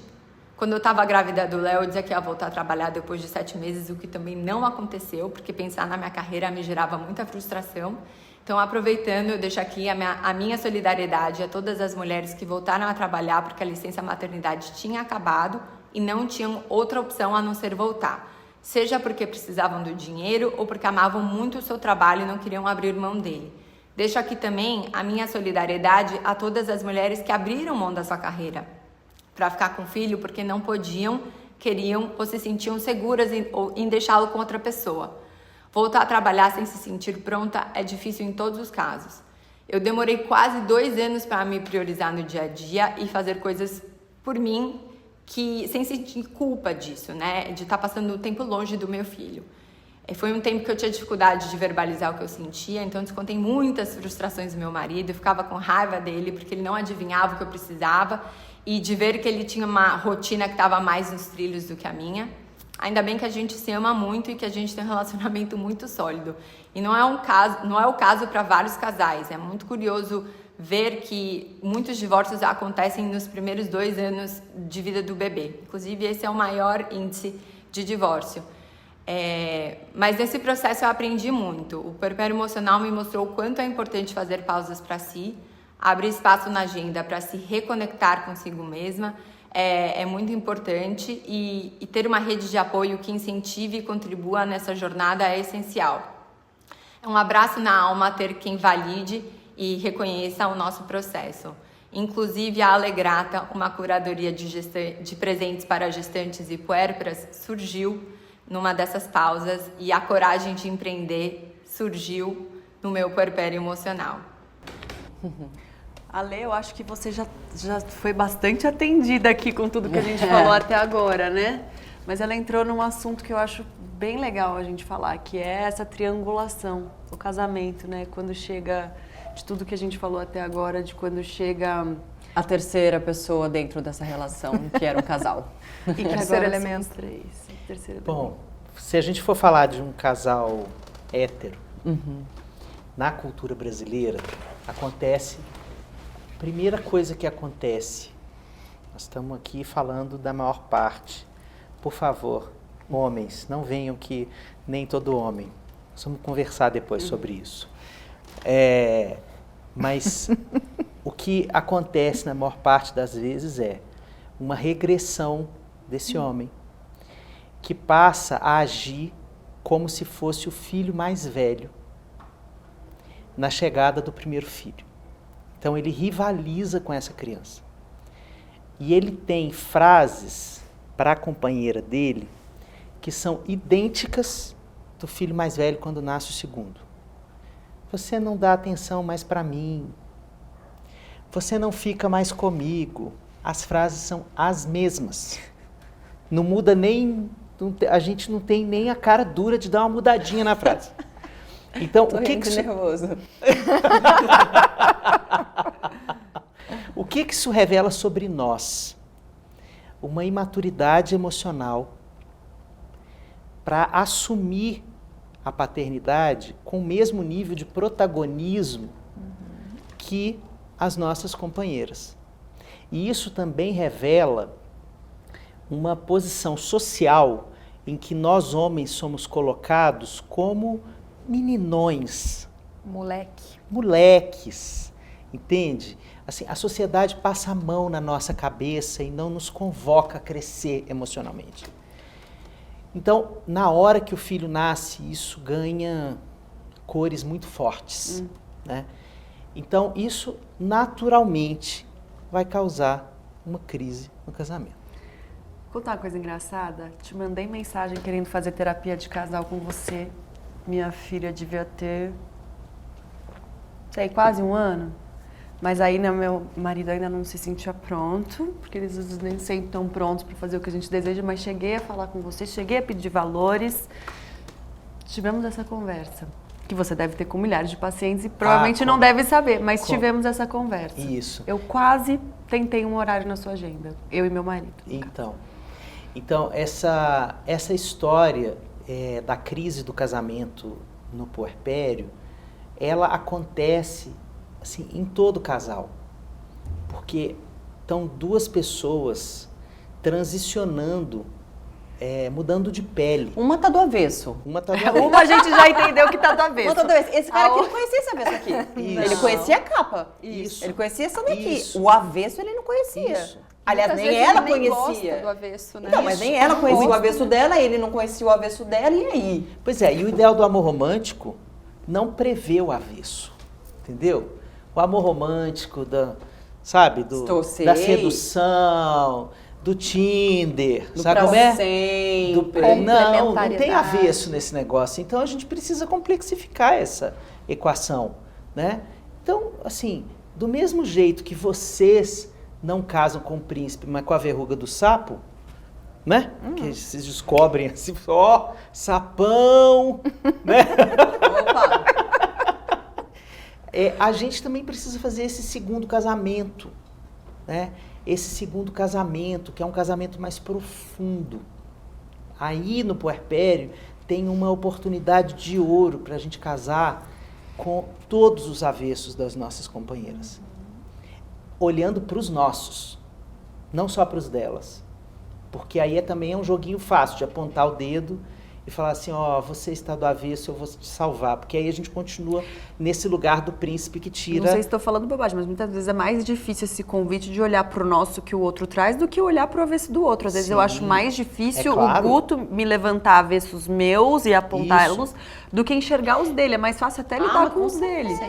Mas então, assim, para esse convite ser uma perspectiva de bom futuro, nós homens, agora eu vou falar aqui para os homens. Tem câmera aqui para falar direto? Aqui, ó. Deixa eu falar com você. Papo reto, velho. Preste atenção aqui, abre seu coração para me escutar. Na hora que a sua companheira estiver dizendo que ela está dilacerada, acolha o abismo dela e se pergunte por que eu não estou sentindo o meu. Corra atrás de você sentir. Porque essa é a chaga que nos ensinam que a gente não sente, que a gente é racional. E sabe qual é a grande pegadinha dessa história? É que depois nós morremos do coração. Olha aonde a gente morre, olha por onde a gente morre. Pelo órgão que dizem que a gente tem que evitar. Então, as nossas companheiras, muitas vezes no puerpério, nos salvam de nós mesmos. Então, se a gente se convoca... alertos a ser convocados a isso. Isso. Né? E não só para salvar o casamento, mas é para a gente se integrar melhor e entender melhor quem a gente é, como é que a gente pode funcionar, porque quanto mais a gente entra nessa profundidade toda que a gente está colocando aqui, nas conversas lindas desse episódio, meu Deus, que episódio massa, hein? Então, quanto mais a gente entra nessa perspectiva, o que acontece? Mais a gente está preparado para apoiar um ser humano a enfrentar todos os abismos dele. Porque, minha gente, daqui a pouco vai ser assim, eu quero brincar com o fulano e ele não gosta de brincar comigo. Eu estou gostando daquela pessoa ali, na adolescência, e ela não gosta de mim. Eu tenho uma deficiência, por exemplo, se a gente tem um filho PCD, eu tenho uma deficiência e o mundo não me olha, mamãe, como você me olha. Né? Então, a gente tem desafios para lidar com os nossos filhos, que a gente, para lidar com eles, a gente precisa descer um pouco nesses lugares mais profundos da existência, para a gente ganhar, sabe, ganhar maturidade, alma. Aí, ó, Patrícia. Eu queria só complementar, porque eu conheço muitos homens que, escutando isso, vai esperar a companheira verbalizar esse pedido de ajuda, esse estou em pedaços, Sim. E eu queria só, porque não espere, não necessariamente vai vir no verbal. Faça como meu pediatra e pergunta para ela, como você tá? E eu posso falar, uma coisa eu posso falar, eu já falei aqui algumas vezes, mas vamos dar um crédito pro marido. Meu marido esteve muito pra mim, e ainda está, né? Tipo assim, esse cuidado durante essa gestação, que foi muito difícil, né? A primeira foi muito mais difícil do que a segunda. Ele estava ali do meu lado o tempo todo, ele me colocou num protagonismo, assim. Ele nunca me tirou do protagonismo, nem depois que meu filho nasceu. Ou já ouvi a frase, você não me dá atenção, você só dá atenção pra ele. Já ouvi, né, amor? Te amo. Mas, assim, era sempre eu como protagonista. Eu acho que isso fez uma grande diferença pra mim nesse puerpério. Realmente muito importante. A gente falou sobre aquela da ansiedade, né? Só para voltar, porque a gente tem uma pergunta relacionada a isso. E você já... Ela trouxe... E ela trouxe também dizendo que nunca teve nenhum histórico, né? Ela falou a ansiedade praticamente acompanha a vida das mães. Mas existe um caso clínico que seria ansiedade e tristeza materna. Como a gente pode diferenciar? Quais são os sintomas? Porque a gente falou e não falou. Inclusive, sobre, você falou né? que fala-se pouco. Porque então, a gente dá outros nomes, ou a gente não dá nome, ou a gente fala, é mãe, é normal, naturaliza uma ansiedade, que pode ser uma doença, né? Então, fala um pouquinho pra gente. Eu acho que a gente pode esquentar essa conversa assim. Existe a angústia, que é a angústia de estar vivo.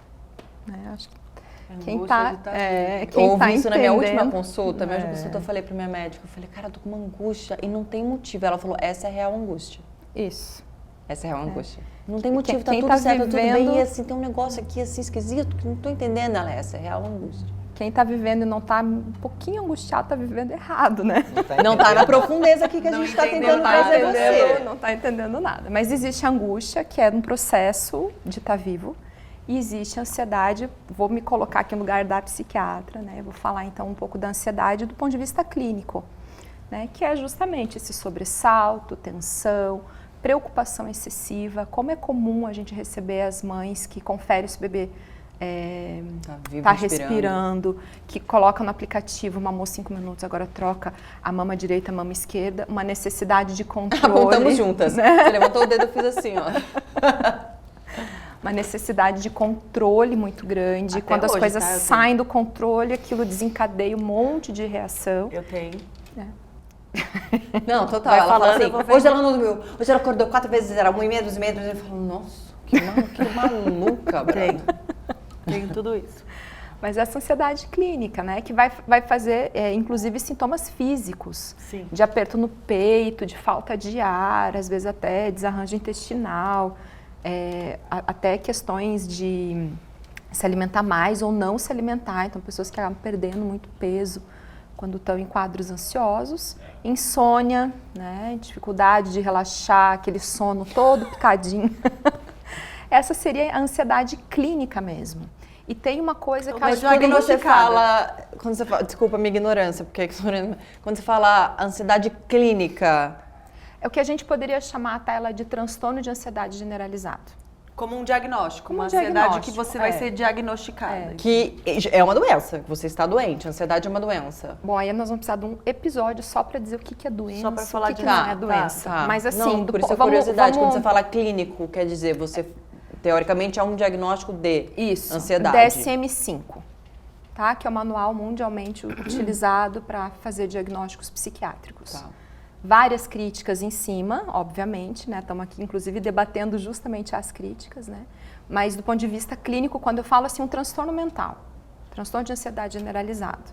E tem uma questão bem importante que eu quero aproveitar o alcance de vocês para dialogar sobre isso, que são os pensamentos intrusivos em relação ao bebê, né? Que faz parte desse rol da ansiedade, que é quando a mãe ela tem pensamentos, geralmente vem em forma de imagens, que são pensamentos que brotam na cabeça dela. Ele morrendo? Dela machucando, do bebê morrendo. Eu vejo meu do filho bebê... morrendo de tudo que é forma. O único pensamento Peguei que um eu já avião, tive... ele vai morrer, ele faz isso aqui, ele vai morrer, isso aqui, a uva corta em 25 pedaços da uva, que ele vai morrer engasgado. Eu vejo meu filho morrendo assim, uma coisa horrível. Sonho o tempo todo. Mas termina, eu te cortei. Tudo bem. O pensamento intrusivo é isso, é uma imagem, é um pensamento que vem de forma espontânea, que simplesmente brota na cabeça e geralmente associado a imagens violentas em relação ao bebê. Né? E isso gera nas mulheres um sofrimento gigantesco, né? Porque elas acreditam que elas podem ser perigosas para a criança. Tá. Tá? Não, Isso é um graças sintoma a Deus. ansioso clássico do puerpério, Nunca senti, que a gente não fala, né? E que gera uma culpa imensa. Então, eu tenho vários relatos, assim, do consultório de mães, não, eu não dou banho. Ah, é o pai que dá banho, né? Daí você vai entrar um pouquinho, a mulher vai sentindo segurança também de contar, de expor, né? Não, eu não dou banho porque de eu se sentir tenho... menos fracassada, Também. de tirar isso de dentro, né? Deve ser uma dificuldade absurda Enorme. de verbalizar. E aí ela abre, né? Não, eu não dou banho porque eu me vejo afogando o bebê. Né? E tem essa característica de ser algo que assusta a mulher, que a gente chama na psicopatologia de ego distônico, né? Destoa daquilo que ela faria, daquilo que ela acha que é o adequado para a criança, né? Mas você tem vontade de afogar teu bebê, por exemplo? Não é isso. Mas me vem essa imagem na cabeça.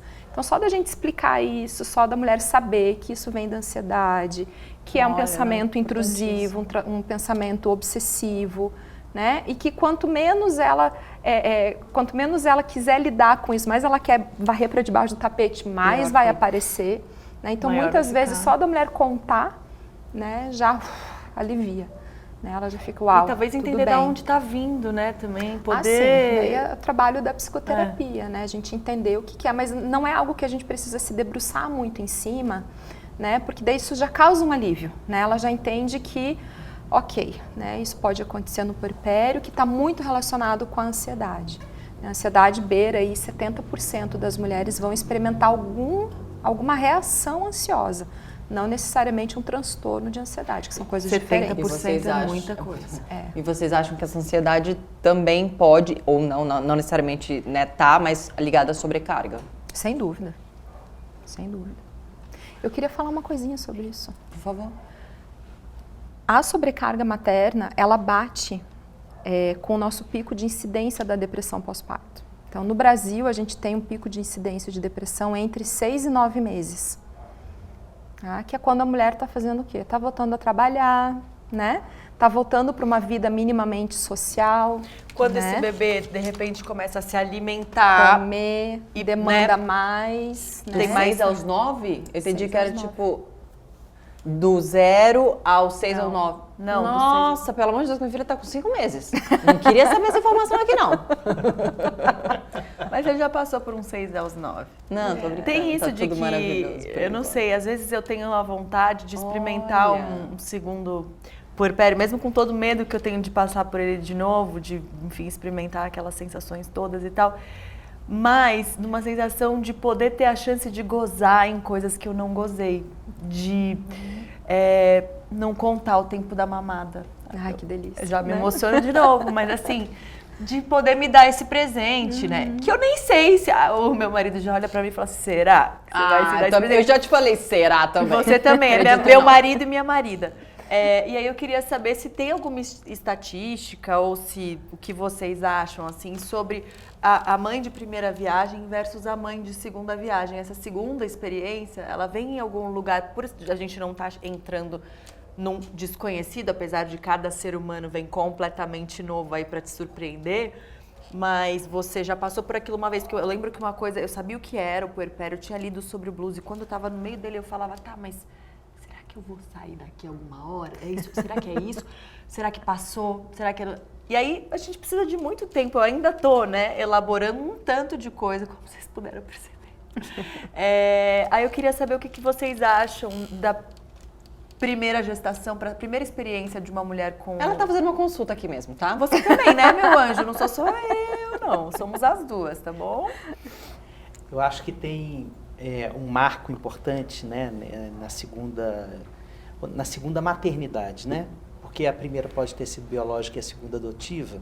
Sim, né? primeira maternidade, exato. Ou o contrário, mas na segunda maternidade a mulher vive uma sensação muito nítida. É uma fase e vai passar. Ela já sabe que Ela passa, já né? sabe disso. Né? Na primeira é tudo inédito e há um medo daquilo nunca passar. Desconhecido, Né? Porque a eternidade da dor, na hora em que ela está acontecendo, ela é incalculável. Né? Quando a gente está sentindo um tipo de dor, ainda mais o sofrimento psíquico, que é essa dor que dilacera cada pedaço da gente, a sensação é que a gente é tomado por ela. Então é que a gente não é dono de si, que a dor nos possui. Então na hora que a gente vive a passagem dessa dor, a gente passou. Então fica o registro, né?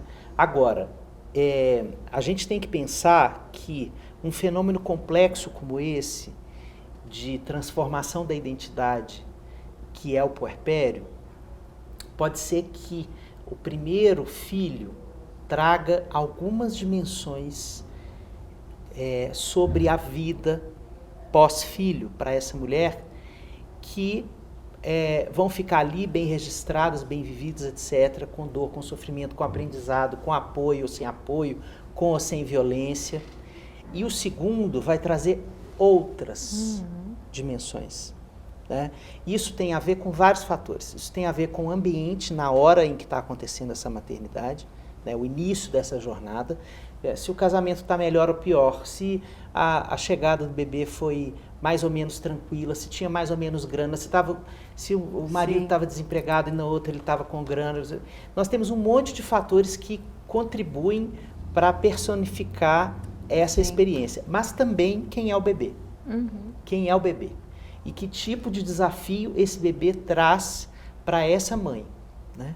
Porque a gente vai descobrindo o bebê assim, tipo camadas de cebola, sabe? A gente vem a camadinha mais superficial e depois o ser humano é assim, ele vai se mostrando aos poucos para o mundo, né? Para ele e para o mundo. Então a gente vai entendendo quais são as 1001 tretas que cada filho vai deixar para a gente, né? Porque o desafio pode não ser, para algumas mães, pode ser que o puerpério imediato não seja tão desafiador, mas na hora que ele ganha mais autonomia lá nos 2 anos, nossa, aqui eu estou tendo muito mais dificuldade, né? E vai ter aquela mãe que vai falar assim, nossa, ir para a escola, quando ele for para quando ele for para a escola, meu Deus, esse negócio de ir para a escola, e eu ficar sem ele, eu não tenho mais o domínio do que está acontecendo com ele todas as 24 horas do dia como eu tinha antes, de ir para a escola, ou de ir para a creche, ou de acabar a licença. Então veja, cada criança, né, cada bebê, cada criança vai convocar uma parte dessa mulher. Sim. Né? Nós estamos falando aqui da maternidade, mas também precisamos falar da paternidade. Sim. Né?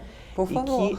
E que nós, homens, também sejamos convocados a prestar atenção em quais são os desafios que cada filho traz para a gente. Que vira mais um trabalho da mulher, né? Convocar esses homens. Vale a pena sublinhar isso também. Isso. Mais uma sobrecarga. Isso, exatamente. Tem muita gente que confunde puerpério com um tipo de transtorno psíquico.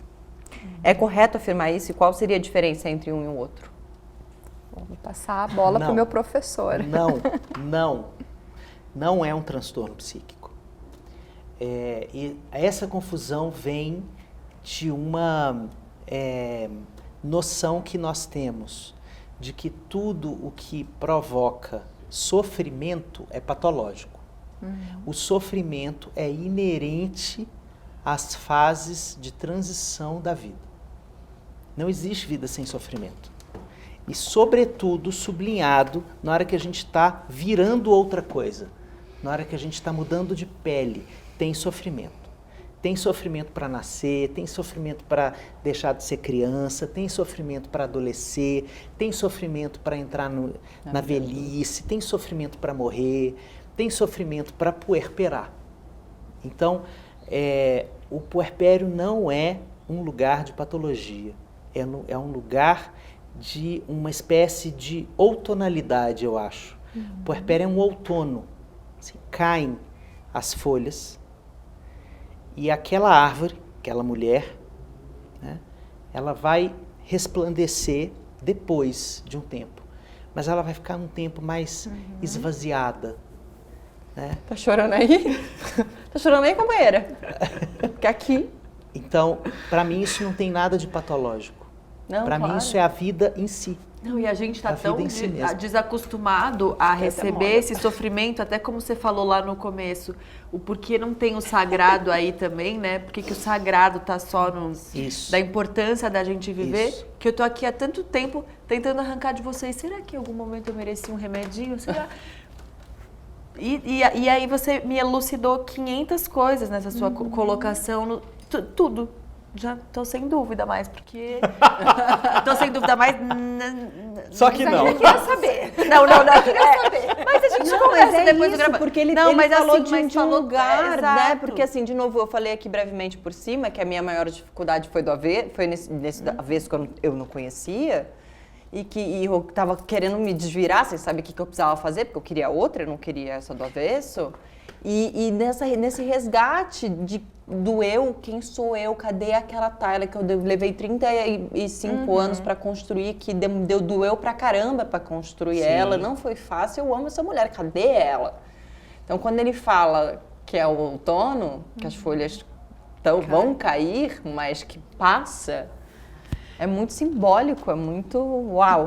Não, e de como é importante entender, né? O porquê que a gente... Isso, né? Não precisa necessariamente enxergar como uma patologia, né? Porque a gente fica achando que não tá normal sentir isso. Ou então quer resolver da maneira mais rápida, ou então quer, sei lá...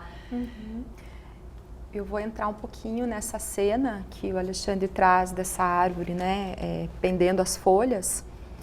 E pra gente entender assim, esse é um processo vital, é um processo estruturante de quem vai ser essa mulher, né? E ela vai passar por isso. Se ela tiver 20 filhos, ela vai passar por 20 puerpérios. Se um filho dela falecer num óbito gestacional, ela também vai passar por isso, né? E aí a nossa delicadeza, como profissionais da saúde, de sustentar esse lugar. De sustentar o que nesse lugar faz parte do processo dela. E sustentar, que é essa tua pergunta que nós não vamos responder, né, Xande? De sustentar, então, ok, o que você precisa para estar nesse lugar? Porque é sobre isso. Quem faz assistência à perinatalidade precisa estar atento a isso. E aí, muitas vezes, o que precisa ser feito para sustentar esse outono, né, da alma é o cuidado, que é uma coisa que a gente tem debateu esse episódio inteiro. Outra coisa é as pessoas que vão me assistir, né? O pediatra, enfim, consultoras, terapeutas, etc, etc, etc. E o diagnóstico, não fugindo, né, do meu mote da psiquiatria, ele é um fator, ele não é a totalidade. Então essa nossa lógica de atribuir ao transtorno mental o outono, né, é absolutamente errada. A gente pode sim ter um episódio depressivo ou uma depressão crônica, um episódio do transtorno bipolar, qualquer coisa. Agora a árvore continua caindo as folhas. Ela não deixa, ela não vai florescer subitamente numa primavera. Como mágica, Né? Porque, não, agora eu fui diagnosticada, eu estou tomando remédio, está tudo lindo, maravilhoso. Não. Né? Ela vai continuar puerperando. Então, por isso que eu falei no começo do episódio, que essa é um desafio imenso. Cada vez que a gente recebe uma mulher puérpera e ela vem e fala, não, eu acho que eu estou deprimida. Porque ela pode estar mesmo, ou ela pode não estar, ela pode estar... Que foi o meu caso, puerperando, né? absolutamente de uma forma saudável. E como é que a gente faz isso?